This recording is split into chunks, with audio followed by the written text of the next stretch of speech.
Os galegos, falando galego, facémonos entender en Portugal e no Brasil, porque a orixe común danos unha proximidade gramatical e léxica moi importante.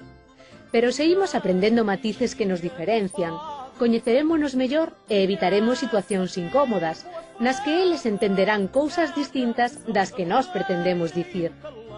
Un galego que vai a Portugal, se o convidan a jantar, non se debe presentar á hora do noso xantar, porque a iso no portugués estándar chámanlle almoço. Terá que presentarse á hora da cea, porque as comidas básicas en Portugal chámanse pequeno almoço, almoço e jantar. Inicialmente, en portugués, os nomes das comidas coincidían cos do galego. Os propios nomes de algúns alimentos ás veces tamén poden funcionar como trampas entre os dous povos.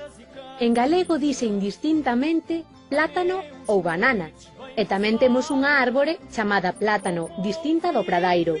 Pero en portugués, plátano designa exclusivamente a árbore símbolo do Canadá, o pradairo. A xudía, en portugués, judia, só designa a muller do xudeo, pero non o feijão verde.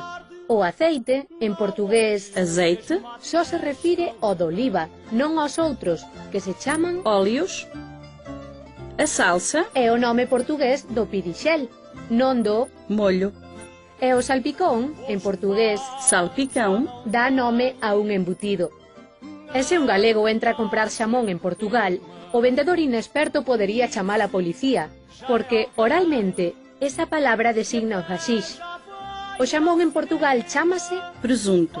Tampouco debemos pedir unha ración de algo, senón unha dose, porque en Portugal, en xeral, ração é a comida que se lle bota aos animais. Como se ve, as terminacións galegas on, ou ion e an en portugués realízanse como ão, habendo neste máis vogais pechadas e, a, pan, pão. E tamén ten unha letra que non hai no galego pero si no catalán, a cedilla. Ración, ração, porción, porção. Ben falado.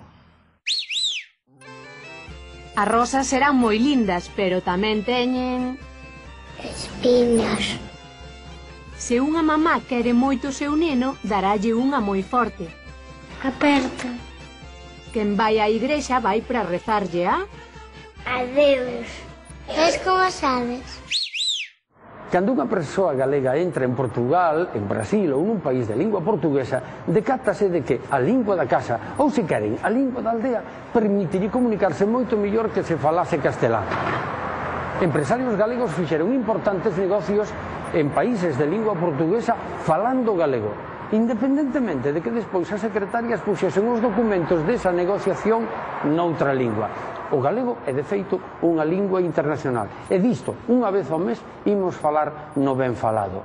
Para que non lles pase como me pasou a mí unha vez en Esposende, en Portugal, que entrei nunha cafetería, pedín un vaso de leite, todos escacharon a rir, porque un vaso en portugués é un floreiro. Hai cousas que todos os galegos deben saber da lingua portuguesa, porque o galego abre as portas do mundo. Abor.